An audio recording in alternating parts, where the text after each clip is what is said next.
very much, and good afternoon, everyone. So I took a good look around the room. I think only Alex is actually currently in my class. I don't think any of the rest of you have taken a class with me before. Is that correct? Am I overlooking anybody? Alex, you have my permission to take a short nap if you wish. Some of this is going to be old hat for you. For the rest of you, it should be new material and things that I hope challenge the way you think about your entire experience as learners, embedded in schools and other kinds of learning environments. That's really what this work is designed to do. And I invite you to interrupt me at any point with questions. This is structured as a lecture, but meant to be an interactive lecture. So I struggle with short-term kinds of hands-on activities people can do in these settings, and I have yet to find one I really like that doesn't just take us way off course. So ask me questions, challenge me, bring in your own examples of things that strike a chord with you and that you remember from your own experience, and that these ideas help you reprocess a little bit. So first, sort of my two mottos. First, I think everything in life is learning. I think if you're not learning, then you're not doing, you're not really engaged. Whether that's being involved in a sporting event, either as a participant or as an observer, someone in the crowd, you know, you're learning something about what's going on. Who will win this game? What play will the offense run? That's true in your choice of extracurricular activities. Who will I see tonight? What will happen when I go out? Will we have a good time? Will I meet new people? If I'm not meeting new people, if I'm not having sort of new experiences, I'm probably bored and I'm not going to do that activity again. So all of these things are about learning. The second part of this saying is that everything is designed. So all of the experiences we have are designed to some extent.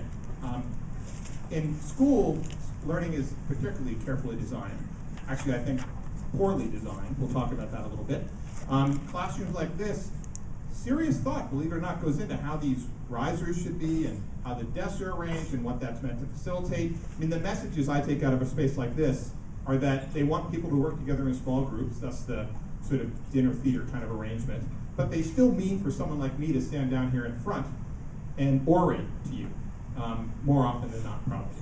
So design is an important factor in shaping what we do, and you guys all have a say in designing those interactions, designing those environments. So those two things really guide how I come to think about my work.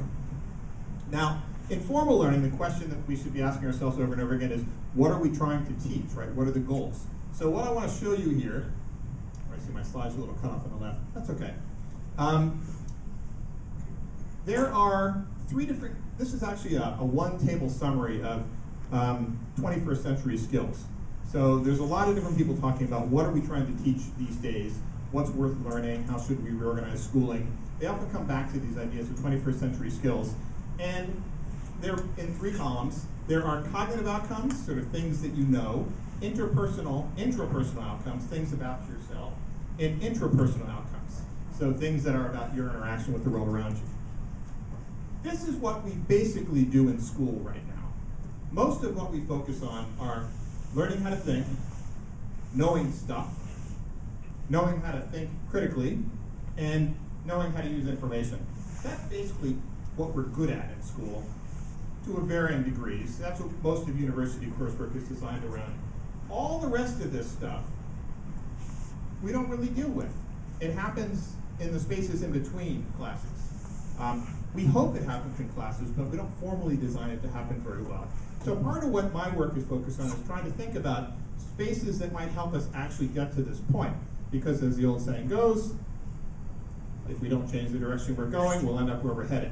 So we talk all the time in education about how we need to change education, improve education, in order for us to be more productive as a nation, to be happier as a people, and so forth. And then all we end up doing over and over again is the more of what we've been doing, but harder. More testing, more often. It's kind of stupid. I mean, we keep repeating the same mistakes over and over again, thinking that we'll get to some new destination. So I travel around a bit, and when I do travel, I like to look at other education systems and think about what they're doing differently. This is the Chinese proverb, and this is not China, this is actually South Korea. But South Korea is one of those nations that our government likes to point to when they talk about educational achievement. And they will say that the college graduation rate is highest in South Korea, and we want to model some of our education thinking after South Korea. But if you spend time talking to people in South Korea, most people, parents and children, really hate the schools in South Korea. And their secret to success is that they're so test-driven as a culture that they just work their butts off, and most kids end up in after-school special study schools to help them prepare for the test. In fact, this testing culture is so prevalent in South Korea that there are special police forces in Seoul whose job is to make sure that these study centers are shut down at 10 p.m. so that the kids will actually go get some sleep so they can go back to the regular schools in the morning. These people are simply highly motivated to do well in these tests. So that is the secret behind the Korean education success system. Now, I actually don't want to model what we do after what South Korea is doing. They're simply doing more and more, harder and harder of what we do. And I would argue there's a cultural difference between South Korea and the US. It's that, and this is a broader regionalization, I hope you allow me, but South Korea today is a lot like the US was in the 1950s. Sort of a newly emergent industrial power with wanting to have a strong say in the global stage, and very motivated to show that they're the best. We were like that once, but as a nation, we quite literally became fat and happy and lazy. And we stopped working so hard, and that's one of the challenges that we face in education today, is that we just aren't motivated. So it's hard to get people to want to be motivated by saying, well, we're just going to test you more, we're just going to test you harder. So I believe there must be some different pathway to getting us to where we want to go. So this is a design challenge to develop learning environments where students work hard because they want to, not because somebody's holding a whip behind them or threatening them with punishment or dangling carrots of rewards like if you work really, really hard, maybe you get to go to a great college like Michigan, but to work hard because they want to work hard. And this is a design challenge that requires a model. My model, obviously, based on the title of the talk, no real mystery here, is that good video games are good models for how we might think differently about education. So what I'm going to do now is walk you through some of the reasons why I think that's true. So first, the standard reputation of video games is not that hot. So when you are around the Thanksgiving table and people are talking to you about video games, mostly they're saying, I can't believe you waste so much time on those video games. And the idea is of sort of the zoned out person sitting in front of a TV all day or all weekend or all night playing video games. And that's an image that we want to overcome as we think about this. So I'm not talking about games as a cultural phenomenon right now. I'm really talking about the attributes of games that make you want to play them for so long. But before we get to games, let's talk about books. I assume some of you have read a book, right? Has anyone read a book called Everything Bad is Good for You by Steven Johnson? This is the interactive part. No, I didn't think so, actually, because this book is a little old now. Have any of you read it? It's a great book, actually. Steven Johnson actually is a classmate of mine from undergraduate. And this book makes the argument that popular culture is not, in fact, getting dumber and making us dumber, but popular culture is actually getting more complicated and is making us smarter. And the examples he gives in the book have to do with things like television. So, when I was young, my favorite show after school was The Brady Bunch. I assume you've heard of The Brady Bunch. That was a very simple show. Essentially, one thing happened in every episode, and 30 minutes were spent sort of unraveling that one thing. Now, a show that more of you probably have seen firsthand is a show like Lost, right? Where like 30 things happen in every episode. And you have to keep track of dozens of characters and their very complicated narrative arcs. So the argument Steven Johnson would make is that's an example of popular television actually requiring the viewer to be more engaged and to pay more attention and to be smarter. So everything bad for us makes us smarter, is what Steven Johnson's arguing, or how popular culture makes us smarter. So this is, I'm going to read directly now from his book, because he makes this case about books, which I think is an interesting one. Reading books chronically understimulates the senses. Unlike the long-standing tradition of game playing, which engages the child in a vivid three-dimensional world filled with moving images and musical soundscapes, navigated and controlled with complex muscular movements, books are simply a barren string of words on the page. Books are also tragically isolating. While games have for many years engaged the young in complex social relationships with their peers, building and exploring worlds together, books force the child to sequester him or herself in a quiet space, shut off from interaction with other children. These new libraries that have arisen in recent years to facilitate reading activities are a frightening sight. Dozens of young children, normally so vivacious and socially interactive, sitting alone in cubicles, reading silently, oblivious to their peers. But perhaps the most dangerous property of these books is the fact that they follow a fixed linear path. You can't control their narrative in any fashion. You just sit back and have the story dictated to you. This risks instilling a general passivity in children, making them feel as though they're powerless to change their circumstances. Reading is not an active participatory process, it's a submissive one. The book readers of the younger generation are learning to follow the plot instead of learning to lead. Anyone want to speak up for the book? At this point, somebody usually has something to say, like, well, I've enjoyed a book or two, and this doesn't seem true of them. I don't know, because they talked a lot about how it's a socially isolating activity, but I think there is a value in spending time alone and knowing how to be by yourself. So value in spending time. So social isolation is important sometimes to give you space to think and reflect, right? You can't always be in the middle of lots of people being noisy and doing things together. That's a good point. Any other arguments? Anybody wants to support the book?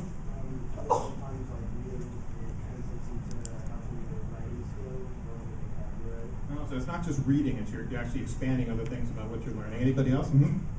And at the same time, I guess this won't be as relevant with younger kids, but certainly with older children and adults. We derive so many lessons from books that we otherwise wouldn't learn in real life. And I guess the scope of human experience can be condensed into these books and endow us with more knowledge of the human state. So we can't live all these things ourselves, so that's why we turn to a book, because a book will take us to the South Pole, or will take us into fantasy worlds, or will let us experience what it's like to tame a horse or something. Things that you can't live. So let me tell you what's actually going on with this quote. So what Stephen Johnson did here was take an actual passage that was written about video games, but whenever the word video game was used, he inserted the word book. So the point he's trying to make is that no matter what medium we're talking about, and since this is 22 ways to think about new media, I think this is a decent quote to have in mind. No matter what medium we're talking about, you could say the same things about their limitations and their strengths. In fact, as someone who studies learning technology, I can tell you right now, I'm going to save you some time. If you take my graduate course on teaching, on transformative teaching and learning with technology, all you need to know is that the technology doesn't matter. It's not the technology, it's what you do with it that matters. So same thing with games. So I love that you said what you can do in a book is have an experience condensed for you, sort of retranslated from the world that you normally wouldn't have on your own. Same thing with a video game, certainly. I mean, how many of us are going to serve on elite SWAT teams, or play in the NFL, or any other number of things that we do every day in video games that you couldn't do in real life? A little thought experiment as I'm defining this for you. I want you to think about school, and think about the extent to which school is a kind of a game. So this definition comes from Katie Salen and Eric Zimmerman. They're very well-known game designers, actually.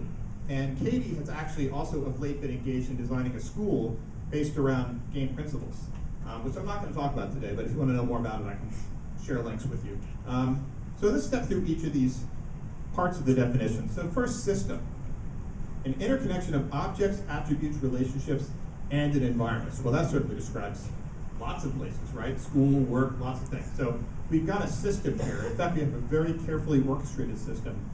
One that takes care of every detail, down to the fact that we're the only people scheduled for this room right now. You have players or learners, one or more participants who interact with or within the system to experience the play of the game. Absolutely. And one or more is important. So we could learn in a group, we could learn by ourselves in a study session or in isolation or in a tutorial. So that certainly seems to apply to both games and school. There's something artificial about it. There's a boundary dividing the game world from the real world. And that's important so that we actually can experience things in a way that lets us try out new ideas that aren't dangerous, right? In a way that we feel safe enough to try new ideas. So it'd be one thing to fly a flight simulator. It'd be another thing to be handed the controls to an actual plane in flight, right? In school, you get to pretend to be lots of things. You get to try on ideas. I actually had lots of arguments in college with my then girlfriend about whether school was the real world or just some practice world. And she was firmly on the camp of the real world, and I felt like we were just practicing, and it turns out she was right. So, but don't tell her I told you that. Conflict. This is key. So some kind of a contest between powers. Now this isn't necessarily positive or negative. The conflict could be competitive, it could be cooperative, it could be you versus a solo game. I mean, even solitaire has a kind of a conflict, right? Can you get all the cards off the stacks and into the 4 decks on the top? But conflict is central. Without conflict, it's just play, right? It's not a game. Rules. So again, on the subject of play, anyone here ever played with a toddler? You're babysitting, you're watching your nieces or nephews, your brothers and sisters, and you quickly realize that this young person is changing the rules every minute, right? Well, that's not really a game either. They may think it's a game, but really it's play. But because you haven't agreed on the rules, it's not yet a game. Well, school is full of rules that we agree upon that dictate how things work and what we expect from how they work. And this is important, the quantifiable outcome. So at the end of a game, you've either won, lost, or entered some other state. There's some kind of a score attached to it. Well, that certainly describes school as well, and we're unhappy in school when we get to the end of the experience and we have no idea what to make of it, right? So there's some kind of a quantifiable score that you're given at the end, even if that's just a pass. That's something, right? It tells you that you achieved some level of standard in the experience. I actually don't know if this class is graded or pass-fail or, yes, so there you go. So, 2 boundary cases. Whenever you define something, you should think about the edges. So one boundary case are role-playing games. Anybody here play League of Legends or World of Warcraft or anything like that? Nobody? Wow, you guys must be occupied with their studies all the time. So role-playing games are funny because they don't seem to really have an end. They go on and on and on forever. But in fact, they have lots of internal goals, so short-term goals for individual quests. So it's all those short-term goals that define the gaminess of a role-playing game. And puzzles are another kind of game. So how many of you like to do puzzles, like Sudoku or crossword puzzles? So I personally do a crossword puzzle every single day. But how many of you will solve a puzzle and then go immediately back and do that same puzzle again? Anybody? You've solved the same puzzle twice? The exact same puzzle? Ah, so you want to see if you can do it faster the next time. Well, okay, that's an interesting edge case. But most people actually don't solve the puzzle the same puzzle because it's already been solved, right? So certainly you'll be faster the second time because you've already been through it once. You practiced it a little bit. In fact, some may say you're cheating a little bit on that second time through. But puzzles are a special game because in general we can only play them once. And then we have to move on. It might be the same kind of puzzle, but it's going to be a different version of it. That'll be relevant in a few minutes. I'll come back to that. Let me pause and see if there are any questions so far. I haven't said anything that controversial yet, except I've accused your younger brothers and sisters of not knowing how to play games, but that's mostly true, right? All right, so let's actually dig into games themselves and talk about the features of games that are very attractive for thinking about learning. All right, first, a good game, actually I should pause and define what I mean by good games. So I'm not defining games that are actually, this is games that are in the way that Jim G, that was one of the articles I gave you to read, would talk about games. Good games are games that engage you as a learner, that are well designed with respect to what we understand about how people learn. And they're actually designed that way almost accidentally, right? A game design company doesn't call up someone like me, a cognitive scientist, and say, tell me what you know about motivation. They instinctively design in a way that they've learned over time, because a game that doesn't engage you as a learner is going to be a failure in the marketplace. Because it'll either be too hard and therefore frustrating for people, or too boring, too easy and therefore boring, and it won't sell 1 million copies. And games today that are successful need to sell millions of copies to recoup their cost for development. So that's why these games that are really effective and that are really bestsellers actually engage us on all these levels. So first, you need to know why you're playing the game. So a good game has some clear goals in the beginning, some objective you're trying to reach. Now that objective may be switched out in the middle. There may be a twist that you didn't see coming, but they start off with some clear learning goal. There's going to be a mix in the game of different kinds of motivation. Now a lot of people, those of you who are in psych or you've heard people talking about motivation or are familiar with these terms, intrinsic and extrinsic, in a nutshell, intrinsic motivation is motivation that comes from within, that relates to the sort of drives and goals that you have personally. Extrinsic are things that come from outside and are driven by reward. like getting into the college you want, or getting a good grade on something, or getting a job with a salary that you wish. Those are all external or extrinsic. But really good games use a mix. They may start off with external rewards, like better graphics, or an external reward maybe because everyone else is playing it, you want to be part of the in-group. That's an extrinsic kind of reward. But a really good game will get you involved in it for its own sake, so that before long you're playing for reasons that you care about. A really good game lets you make choices that matter. So autonomy is key in game design. You have to feel like the choices you make are consequential, and that you have some control over what you do. You're not just always being compelled to the next thing no matter what you do. That's kind of boring. You don't feel like you have much control. By the way, it can be fake autonomy in a game. So again, back to little kids. How many people here have tried to get a 3-year-old dressed?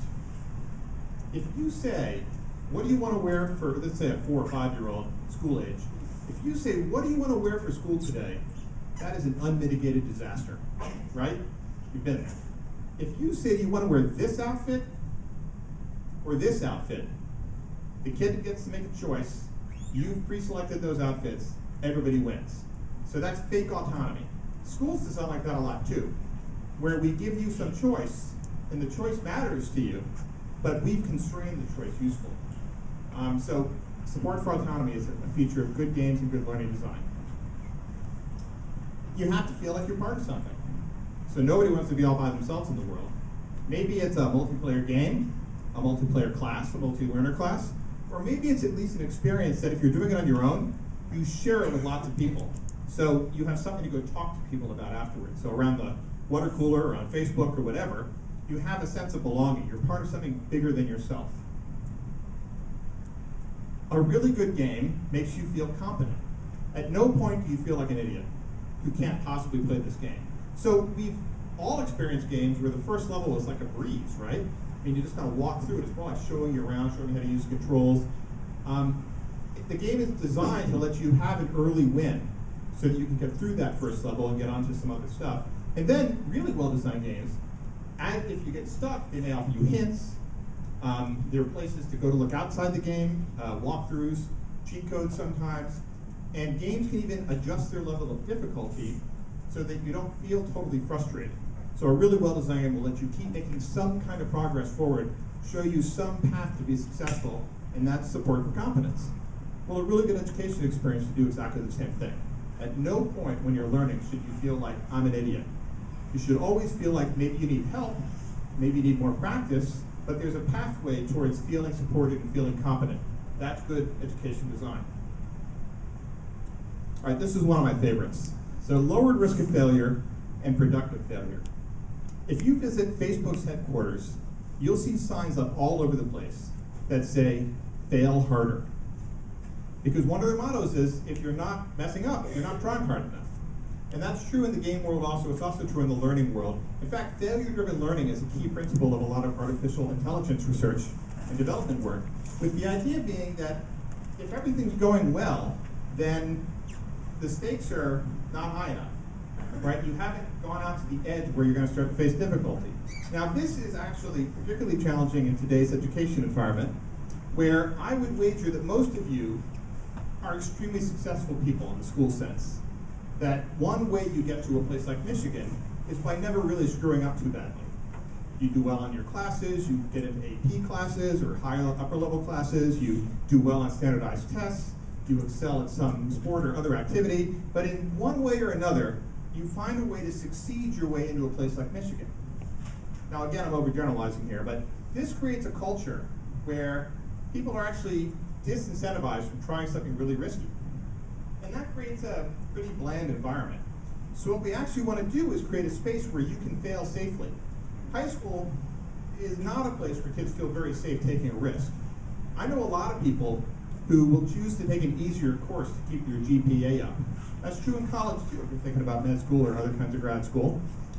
That's the wrong choice, because you're not going to have as good a learning experience in the easier course. You're making that choice rationally, but the system is poorly designed because it's not encouraging you to try hard and take a risk and fail. There's that old saying, of course, win some, lose some. I think we need to toss that out. Win some, learn some is the new idea that we need to be working on. That when you're not winning. It's not a failure. It's a learning opportunity. It's something to build on, something to learn from. In fact, if you watch people play really hard games, actually takes us right to the next point.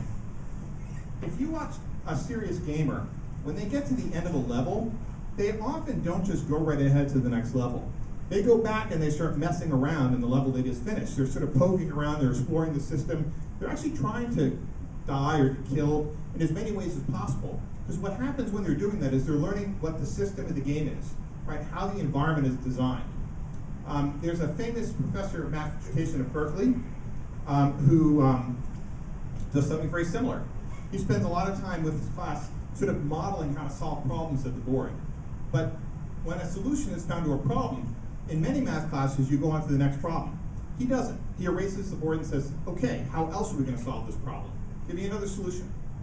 Because the point is that mathematicians are not mathematicians to solve problems or to like do a lot of problems. They actually want to understand problems. They want to know what makes a problem tick so that when they do encounter a problem for which no answer is known, they can start to use some of that information they built up to try to defeat it. Actually, that's in a game, that's called a boss battle. Right? So at the end of a level of a game, you tend to face a really hard challenge. And all the exploration you've done helps you learn what you might do to piece together what you already know, what you've already experienced to beat that challenge. That school I mentioned that Katie Salon has designed, she was the game designer who gave us the game definition. They don't have exams, they have boss battles. So an exam in a typical high school is a test that you've basically already taken. Sort of the problems you've already solved from all across the chapters in that semester. And now you're going to repeat those problems and test and show that you can still do them. Maybe there's slightly different versions of the problems, but they're basically the same problems. A boss battle in this school is a problem that you know you've never seen before, but the teachers believe that you have the information to solve it if you think out of the box. And they give you 2 weeks to work on it, and you can work collaboratively, you can work in all kinds of combinations, and it's a very different kind of environment for addressing, for sort of understanding what you know. Identity play is important. Okay. Jim G, in the article, I'm not sure if it's in the article I gave you, but in a longer treatment of his that Alex has read, he talked about tripartite identity. So this notion that there's you playing the game, there's a character in the game, but there's also this sort of interesting mix between you and the character. So any of you ever been playing a game like, let's say, Ms. Pac-Man? And Pac-Man dies and gets eaten by a ghost. You feel a little guilty, right? Like you've let Ms. Pac-Man down somehow. That's this sort of blending of identity. And a really good game lets you try on identities as you go as well, and sort of have these interactive experiences with the game space that lets you try on new personalities. In fact, some of the best games today, I'm thinking of games like Bioshock, games like, I forget the name, what's the one set Washington, post-apocalyptic Washington? Fallout. Games like Fallout, I'm sorry, I'm looking at you like you know the answers. By the end of the semester you will. So Fallout, you get to pick what kind of, you want to be male or female? Do you want to be obnoxious or supportive or helpful? You sort of make all these personality choices early in the game. And depending on the personality choices you make, the game plays out very differently.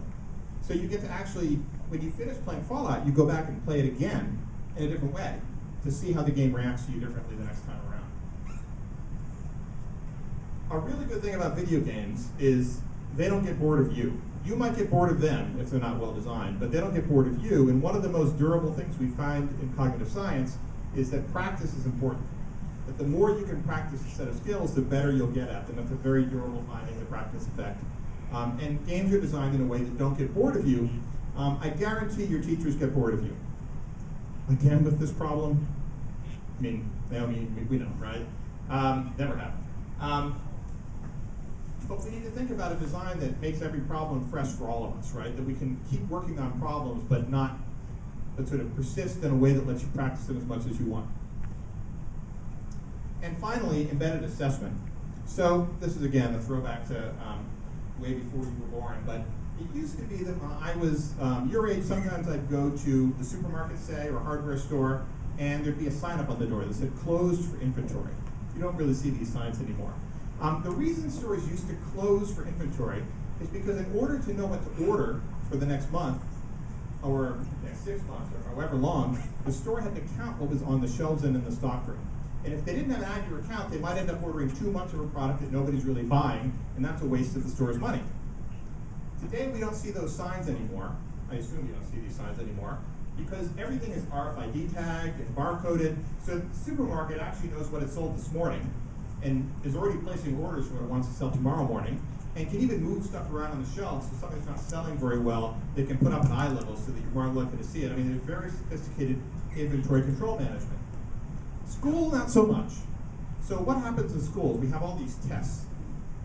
We have sort of medium and low stakes tests. Those are the ones that are attached to your units that your teachers give you. We have high stakes tests, things like the end of the year standardized tests. We have very high stakes tests, like the stakes tests that are high stakes for you personally, right? Like the SAT or the ACT, the GRE, and so forth. In school, the stakes are so high for the tests that we actually close school, not just to take the test, that's the inventory, but we actually now are closing schools in many places to practice for the inventory taking. So we close school to let kids practice taking the tests because it's so important that kids do well on those tests. Well, that's kind of stupid. Look at video games by way of contrast. So if you just finished playing a game like Halo, there's no reason for me to give you a test on whether you understand Halo. You just finished playing Halo. Therefore, implicitly, you get it. I often make fun of my younger brother, who was required to have a phys ed course as part of his undergraduate career. He chose bowling, and he got a B. He got a B not because he was a bad bowler, he actually learned how to bowl pretty well in the class, but because he did poorly on the multiple choice test about bowling, the game at the end, right? A test about bowling is not the most authentic kind of assessment. So we need to embed assessment in what we do in school, and we can learn a lot from games in them. All right, so I didn't check the audio, so let's see if this works. So what do people really learn when they play games? Here's an illustration.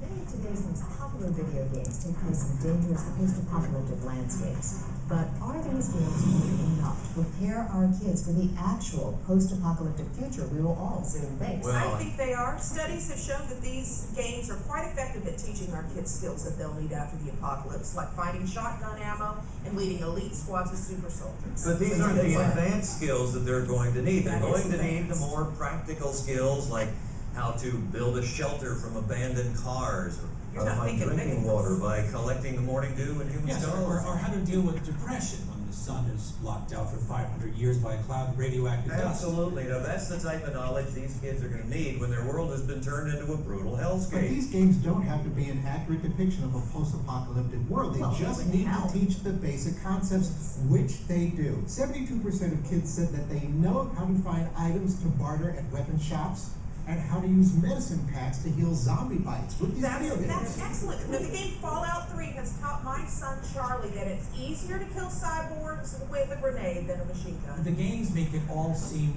deceptively simple. I mean, in the future, a kid's not going to be able to kill a 6-foot-long irradiated beetle just by pressing a few buttons. He's going to have to get down there with an axe and hack and hack and hack. David, our kids are going to have the rest of their lives to get actual experience in how to desperately fight for survival. Exactly. What's important is that we teach our children the fundamentals now so that they can be successful in whatever nightmare scenario they may find themselves in. Well, if they survive that. Another flaw with these games is that most kids will become mutants themselves once the apocalypse hits. It's a huge problem. I think that it's a chance that we're going to have to take. Playing video games all day, alone and friendless, is simply the best way that we have to prepare our children for a life of solitude and barrenness.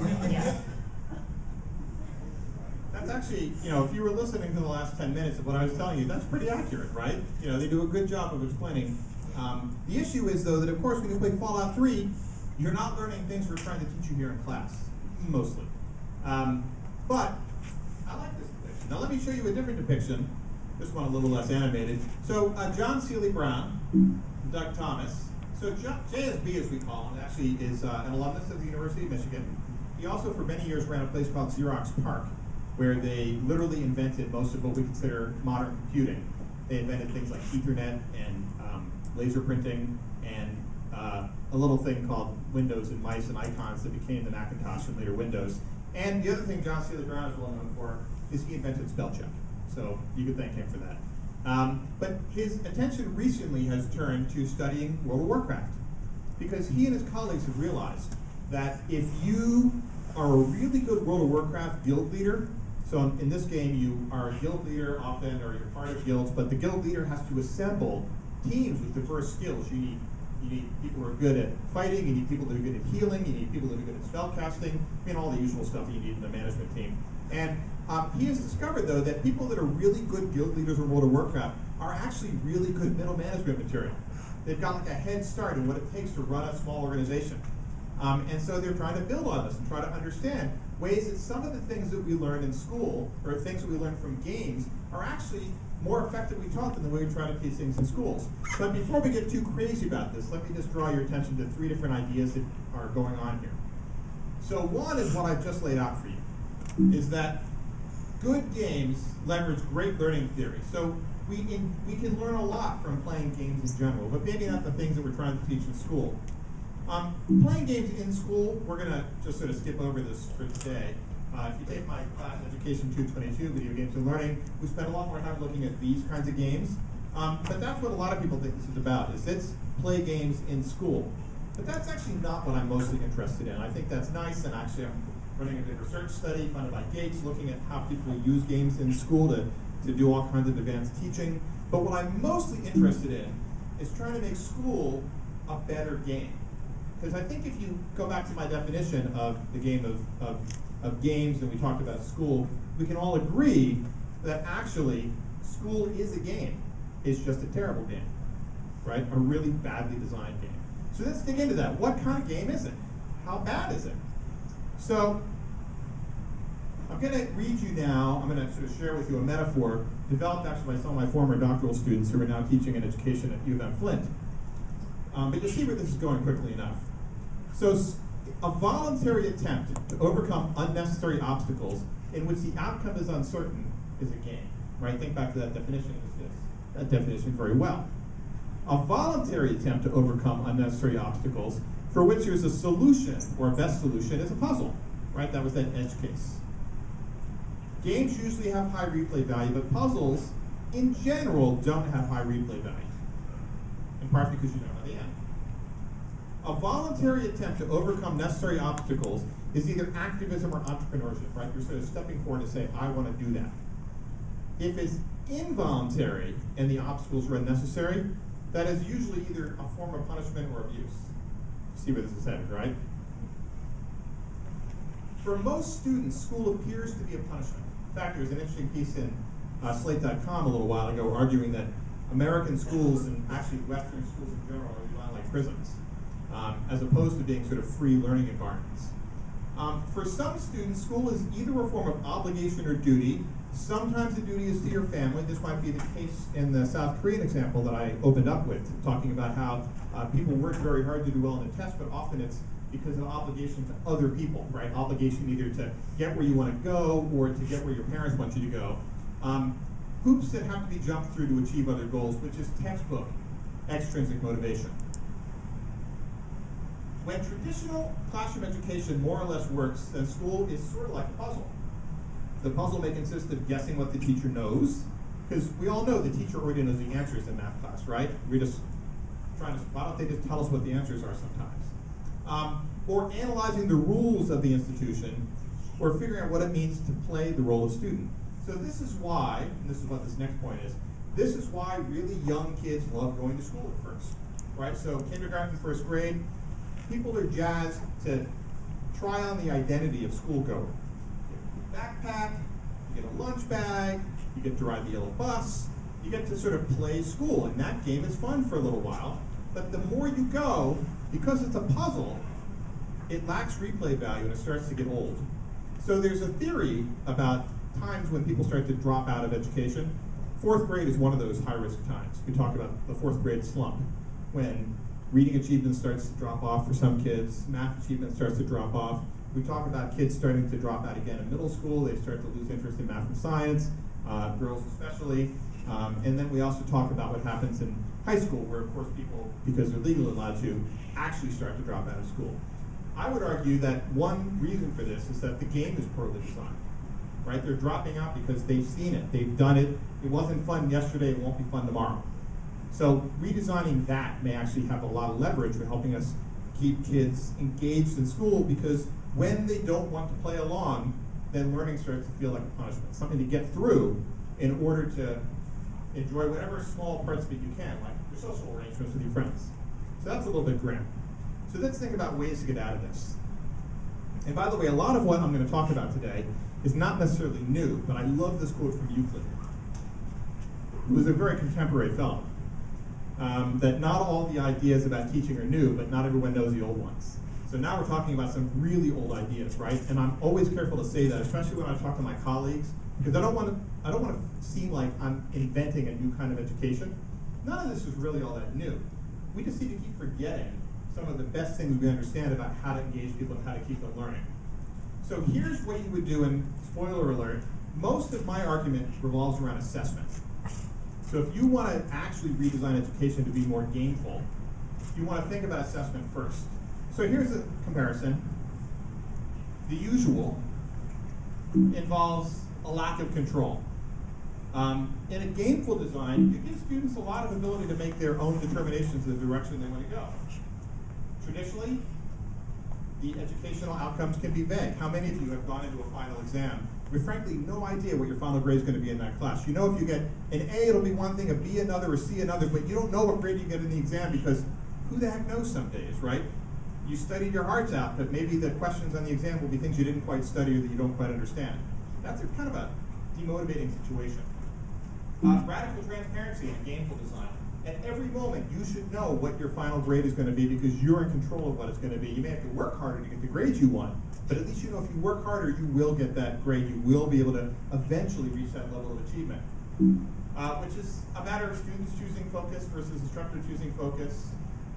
In a traditional environment, you receive grades versus earning grades. I mean, you've all heard this before too, but I'll tell you, as an instructor, the thing I hate the most at the end of the semester is when somebody comes to me and says, the grade I want is, I don't care what you want, what did you earn?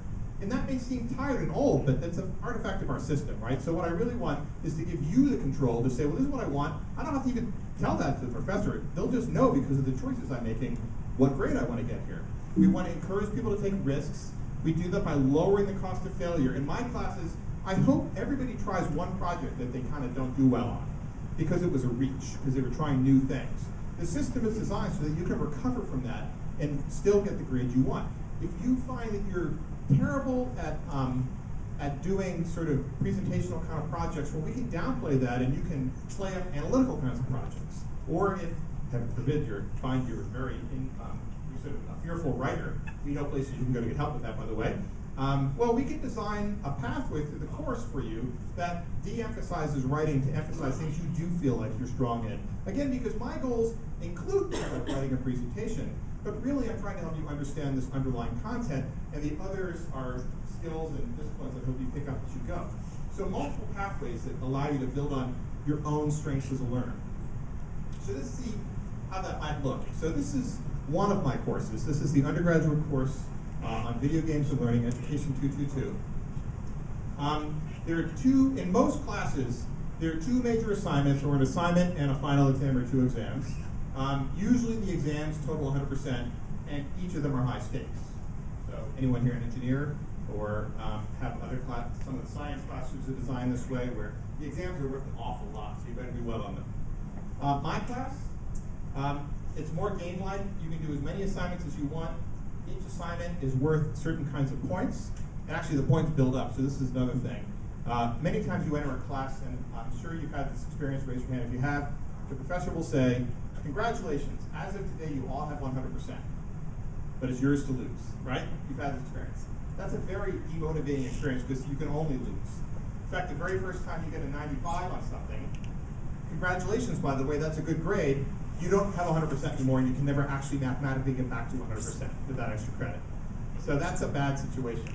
My class, I say on the first day, congratulations, you all have 0. But you can take it to wherever you want. And in fact, in my class, an A is, well, I'll say a little bit about this. I don't say it on here, but an A is 1,000,000 points. I've had people come up to me and say, you know, Professor, if you divided everything by 1,000, it'd be a lot easier to calculate. And I say, I know. I thought of that when I multiplied everything by 1,000 to make it funnier. Because part of this is amusing myself as well. But I have this idea of mastery. So if you actually meet all the requirements, I actually don't say B in this class anymore because we try to eradicate the notion of what the letter grades are. But typically, if you do an assignment and the professor lays out on a rubric all the things you're supposed to do and you do them all, in a traditional class, you would assume that is an A. In my class, that's actually a B, because that's what I expected you to do. You can really impress me if you want and go beyond what's on that rubric and earn more points. But you can also get an A in the class simply by doing enough assignments at the mastery level, right? It's this mix of things. That's a little confusing, I understand. We can talk about it more later. I try to incentivize doing the right thing. So that takes lots of different forms, but one year I gave people a multiplier on their final project grade for starting it early and blogging about the process. So as it turns out, because I incentivized them to start the project early, they were going to do better anyway, because the project you give yourself a couple of weeks on almost always comes out better than the project you start the night before. So they didn't really need the multiplier, but I was incentivizing them to do something that I thought would lead to a better outcome with the grading system. And there is, of course, whimsy in all this. There's a million points. Also, this is a funny side effect. Because there are points, there's a winner. Most classes don't actually have a winner, but someone in my class always has the most points. The last 3 years, it's been Greg Belpedio, Brianna Hall, Jennifer Way. This plaque hangs in the back of my classroom. None of my colleagues understand it. It doesn't make any sense to them at all. For me, it's got a number of jokes. One of them, of course, is that I'll be teaching this for the next, 20 years or so. I kind of doubt that, but whatever. It's sort of the league championship prize. And if that motivates you, if you want your name enshrined on this plaque and it motivates some small slice of the class every semester, more power to you. You can certainly have a good experience, and many, many people actually earn A pluses in this class because of the choices they make and the amount of work they choose to take on. One of them will end up with their name on this plaque. I think it's great that there's been a woman 2 years out of 3 so far. Let's see what happens this year. This is in a class with a minority of women, by the way. For some reason, this class attracts mostly dudes. Maybe it's because it's about video games and learning. There's some problems embedded in all this. So I should note, I didn't always teach this way. So when the first couple of years I taught this class, it was sort of like a standard class. It didn't have exams, but I had sort of a midterm project and a final project.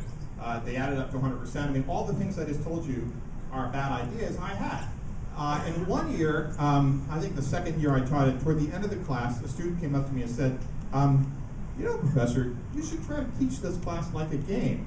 And I thought, yeah, that makes a lot of sense, doesn't it? Just practice what I'm preaching. So I embarked on this process of trying to design this. It turned out I bumped into someone who's going to come speak to you later on in the semester, Mika Lavak-Monti.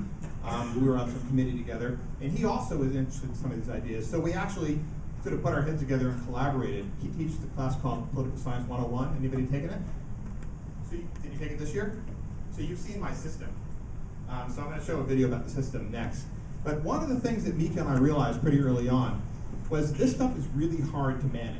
So one of the virtues of the simple syllabus with the midterm and the final is there are large chunks of time when the professor doesn't have to do much. Maybe we prepare our lectures and we look at homework and so forth. In this kind of a class design, there's just assignments all over the place. Lots of grading events. Dozens of grading events per student as opposed to between 3 and 5 grading events per student. And that takes a lot to manage. Plus there are other special features like badges, trying to get rapid feedback is important. So in a game, you don't have to wait a week to find out how you did on a level, right? You sort of find out right away. Well, turnaround is hard, especially in a class with 300 students in it. So we, though, find ways to get you feedback pretty quickly, so you're not waiting around for 2 weeks to find out what happened on that, and you can decide quickly what your next move is, in other words, what your next step along the path is. So this is a tool we built. This is a world premiere video. You're the first people to see this video outside of my research team. But we were asked to submit this learning management system extension we call GradeCraft. It's not finished, it's not perfect, but it's in the right direction, to something called the Horizon Report Futures Project, where every year they say what's coming down the pipe, what are examples of projects that come down the pipe. This year they're focused on gameful learning environments, or the term I hate, gamification. and they're focused on data and learning analytics, both of which are things that I work on, that Mika Labagmonti works on, and that are embedded in this system. And then like 10 days ago, they called me and said, we'd like your system to be, we'd like to make a video about your system that can be entered into a contest you're going to be running. It'll be one of those contests where you have to go to a website and there'll be a bunch of videos like this, and the one that gets the most clicks will win, so, or whatever that's worth. But at least it prompted us to make a video. So here's a little 2-minute video introduction to Gradecraft. We've all had that class where on day one the instructor says, congratulations, you've all gotten A+, 100%, and it's yours to lose. Talk about being set up for failure. Where's the opportunity for growth if you're desperately trying to hold on to that A and there's nowhere to go but down? What about a different world, where when you enter a classroom, you're there to grow, to take big risks, and your teachers promise to guide you, to recognize and reward your growth, and provide supportive feedback? What about a world where students determine their own goals? Our work is fundamentally about redesigning classroom instruction to make it more intrinsically motivating for students. Inspired by Jim G's work showing how successful video games make players want to work hard to achieve their goals, we've used a combination of game design strategies and learning analytics data to guide and inform both instructors and learners. We've used the ABCs of self-determination theory, autonomy plus belonging plus competence, to rethink how we design instruction. These ideas are embodied in a tool we call Gradecraft. Gradecraft is a game-inspired learning management system designed to increase student engagement and motivation and make it possible for instructors to manage the complex challenge that is gameful teaching. Gradecraft does this by helping students take control of their grades in the course using the grade predictor. Students can actively manage and plan each semester and figure out a path towards success with room to recover from any missteps. Displaying class achievement and activity analytics such that students can better understand their progress in the context of their peers, increase their social awareness, and use it as an indication for whether they want to alter their strategies in the course. Using badges to recognize achievement that represent key 21st century learning goals but aren't traditionally evaluated in higher education. Using analytics to change the types of conversations instructors can have with their students, highlighting the students who are checked out or in need of support, as well as those who are in need of more challenges. Offering instructors tools to manage a large teaching team quickly and efficiently. Right now, school operates as a bad game. Let's work together to transform it into an engaging one. Right, there's a lot more that we're not talking about today, we're not going to have time to talk about, but a lot of this has to do with things that are hinted at in that video, so badges and learning analytics. A big part of this is trying to think of structures for the university to move beyond the credit hour. So one thing that I think limits our ability to be flexible here is the fact that you need, what, 150 credit hours to graduate now? And they're very structured in various ways. And the whole notion of a credit hour is sort of an antiquated notion of a unit, a measurable unit of learning time. Goes back to the Carnegie Foundation and the accreditation of universities. Maybe we don't need that anymore. Maybe there's a lot of things you learn outside of class that actually are as valuable as the things you're learning inside class that you want to be able to apply. And maybe your transcript in the end could be more than just an exercise in branding, which is what it is right now. So right now, what matters most of all is that you have a transcript from the University of Michigan. That matters a lot more than what goes on inside that transcript. Trust me on this. But what if we could actually communicate much better information? So how many of you have accounts on LinkedIn already? I'm sorry for you, but LinkedIn has a spot for badges. You are able to actually display some things that you can do well, so maybe it's leading a team. Maybe it's that you're an excellent writer, and maybe somebody's giving you a badge for that in a way that doesn't show up in your final course grade, but it does denote that you have shown maybe mentorship for your classmates, things that people value in business. There's a way to actually display that in LinkedIn. If only we could figure out a way to communicate that to you as part of your course experience here that you can then take with you when you graduate and build a portfolio that was more than just a number and a badge from Michigan, the block app. And self-directed and personalized learning is a part of this too. The idea that we have actually a lot of personalized learning right now at the university, but it's sort of mass personalization. There may be many more pathways than the ones we defined. It's a little bit strange for us to limit you by what we have defined because you guys are creative and have a lot of great ideas. So moving towards the opportunity for you to demonstrate what you're learning and construct those pathways for yourself is also a part of making this experience a better game. So to close, there's this quote I like a lot from this guy, Nick Palmgarten, who wrote this article about games and learning for the New Yorker. You take in entertainment, but you take part in play. One you watch, the other you do. So we want to make this less of a sit on the sidelines and watch experience and more of a participatory experience. I think creating gameful designs for learning is a huge step toward that. So thank you very much.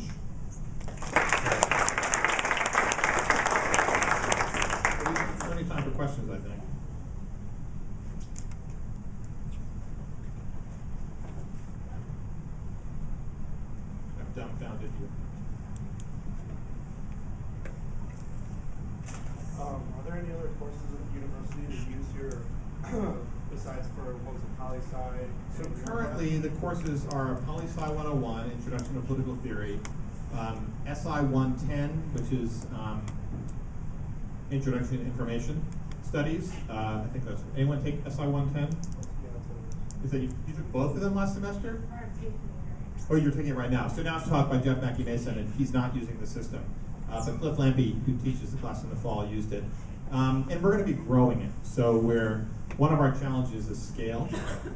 So it turns out supporting hundreds of, when you load one of these pages, it's actually pulling data from hundreds of different places about your performance in the class.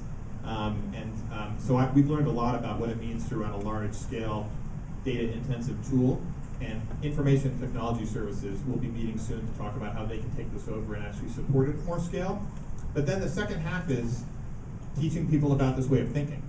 Because if all you do is say, give points instead of grades, it's not really enough. That's what we might call gamifying. Or give out rewards for certain things, like badges, but you're not really changing anything else about the course. Well, that's sort of gamifying too. And there are pluses to that.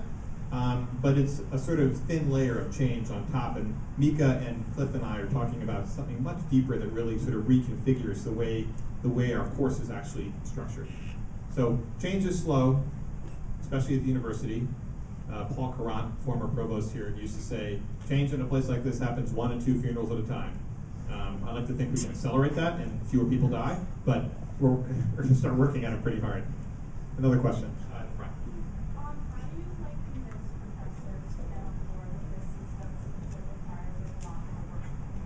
That's a great question. The question is, how do we convince more professors to get on board? How do we solve this scale-up problem?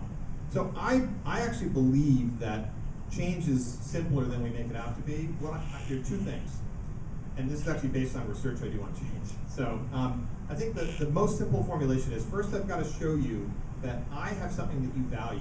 So for me in this formulation, it's, hey, what if I could actually get your students to work harder and like it more? That's something that most professors would like. The second thing is, could I reduce the cost of your doing that sufficiently? So, and cost is not just money, it's time, it's effort, it's energy, so that you could accomplish it. So that's what Gradecraft is for. At the moment, Gradecraft is glitchy enough, right, those of you who've experienced it, that we haven't really reduced the cost yet. But our goal is to actually accomplish that so that as easily as picking up C tools, you could pick up Gradecraft, and it contains not just the tools for managing this, but sort of support for thinking about it as well, so that we help move people along sort of a transition line to actually teaching this way. That's our current approach. In the back? Yeah, it's kind of similar. How do your colleagues take the program? Do you get a lot of negative feedback? So how do my colleagues view this? So I talk to a lot of colleagues around campus about these ideas. I should say there's always one person in the audience who says, but I grade on the curve. How does this help me? Usually they're in their 70s. The answer is grading on the curve is like a terrible, terrible idea, because you built into it that only certain people can succeed. I just can't imagine. It's like, I don't get the curve. So if you believe in the curve strongly, you're not my core audience. I can't do much for you. You're more in the Paul Carant crowd of change. But most people are very enthusiastic about these ideas. They want to know more. They don't know how to get there. It's very complicated. And the other thing to keep in mind is that, and I'm sorry to have to admit this to you, most of my colleagues at the university did not receive any formal training in how to teach. And many of them received very little ongoing formal support in their teaching. But that's another culture issue that the University of Michigan is actually working pretty actively to change. LS&A has actually done a great job already. They have a new faculty kind of boot camp around instruction run by CRLT. And there's more active thinking about ways moving forward to incentivize good teaching and not lessen the incentive for teaching in the face of good research, which is sort of a malady that a lot of great research universities have. But that work is actively going on here. People from the very top are very interested in that kind of problem. As evidenced by our former provost, who is now the president of Dartmouth. Phil. Can't remember Phil's last name. Hanlon, Phil Hanlon. I'm kind of a morning guy. If you're going to bump into me on campus, it would be when I'm taking a walk, not at this time of the year, but like between 7 and 8, I'm often walking around campus. because you see hilarious stuff at 7 o'clock in the morning on this campus. But anyway, I would often bump into Phil Hanlon walking up South University with a textbook under his hand, because he teaches an early morning. He taught when he was provost, the leader of this entire institution, right below the president. He still taught calculus because he was committed to teaching, and that kind of thinking pervades the institution in very positive ways. Was that a question here? Yeah. Realistically, would this kind of system ever be brought down to like public high schools or anything like that? I get calls once a week from a K-12 teacher who's heard something about it, and once this video is available, and on that, I think the website goes live at the end of this week, maybe even tomorrow, we're going to get a lot more inquiries. So right now, our standard response to everybody, university or high school or elementary school, is, hold on, please. Let us take your name down, we'll get back to you. But we actually do want this to be used by any educator anywhere in the world, at any level. There's some different design challenges. So my challenge is at the scale of one course, which occupies a couple hours of your brain space a week. If you're, say, an 11th grade history teacher, you're trying to occupy 5 days a week for 180 days a year.